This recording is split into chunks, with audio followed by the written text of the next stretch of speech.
వాళ్ళే చచ్చిపోయారు, ಅವರೇ ಸತ್ತು ಬಿದ್ದರು. వాళ్ళే చచ్చి పడారు. హల్లెలూయా, హల్లెలూయా, ಆಮೆನ್. ఆమేన్. ನಾಲ್ಕನೇದಾಗಿ నాలుగోదిగా ಕೀರ್ತನೆ 36:7 ವಾಕ್ಯ ಓದೋಣ.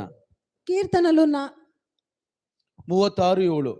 36:7 చదువుకుందాం. ದೇವರ ವಾಕ್ಯ ನಮಗೆ ಹೀಗೆ ಹೇಳ್ತದೆ. దేవుని వాక్యం మనకి ఇలాగ ಒಂದು, చెప్తుంది.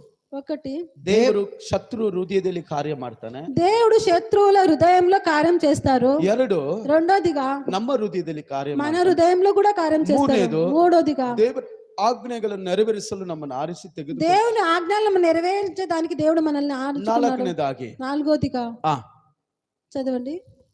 ದೇವರೇ, ನಿನ್ನ ಪ್ರೀತಿ ಎಷ್ಟೋ ಅಮೂಲ್ಯವಾದದ್ದು. ಓದ್ರಿ.